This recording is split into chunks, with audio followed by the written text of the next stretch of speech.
сендер қандай ойын ойнап жатырсыңдар? Қазақтың ұлттық ойыны қол күрес. Қол күрес. Жарайсыңдар балалар. Қазақтың ұлттық ойыны қол күрес 2 жастың арасында ойналатын ойын. Ол жерде балалар күштілікке сыналады, иә балалар? Дұрыс айтасыңдар. Балалар, сендер тағы ойын ойнағыларың келеді ма? Олай болса, біздер қазір сендермен хан талапай деген ойынды ойнайтын боламыз. Олай болса, қазір біздер ойын алаңына барып, хан талапай ойынын ойнайтын боламыз. Балалар, кәнекей барлығымыз бірге ойын алаңына барайық. Мына менің қолымда тұрған қоржынның ішінде көптеген асықтар бар. Осы асықтарды сендер жинау арқылы хан талапай ойынын ойнайтын боласыңдар. Балалар, кім көп асық жинаса, сол бала жеңіске жететін болады. Бірінші балалар ойынды бастайтын бала мына асықтың ішіндегі хан асығын алу керек. Балалар, мына қызыл түсте белгіленген бұл хан асығы деп аталады. Асықтың сәтті жартысын түсіндіріп өтейін. Асықтың сәтті жартысы алшы деп аталады. Сосын тәйкі, бүк, шік деп аталады балалар. Түсінікті болды ма?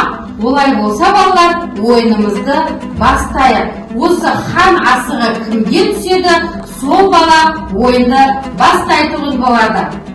Қазір мен қолымдағы қоржындағы асықты жерге шашатын боламын. Қай бала қызыл асықты алатын болса, сол бала ойынды бастайтын болады. Алақай ал алақай, басталды ойын. Талапай! Кәне жинаймыз бала, асықтардан жинап аламыз, қалтамыз басамыз.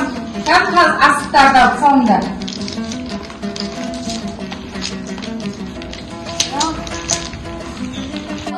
Асықты алған болсаңдар, хан асығы кімге түсті екен, кәнекей? Менде.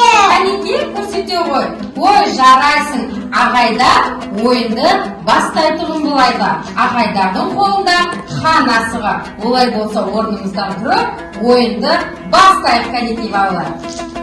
Балалар, жаңағы жинаған асықтарыңды олай болса, алаңға тігейік, кәнекей. Барлығымыз өзіміздің асықтарымызды тігейік.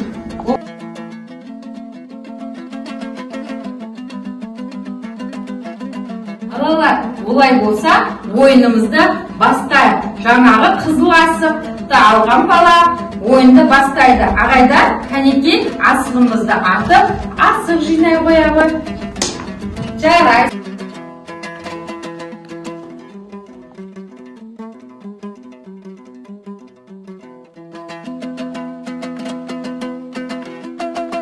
Ойынымыз аяқталды.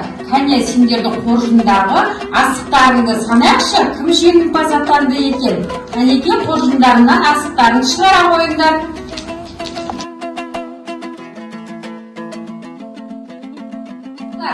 Асықтарыңды санап болдыңдар, я? Жарайсыңдар. Бізде жеңіске жеткен Расул жігіт екен. 11 асықты қанжығасына байлапты. Олай болса барлығымыз Расулға қошеметтер қояйық балалар. Балалар, бүгінгі сендерге ойынымыз ұнады ма? Жарайсыңдар балалар.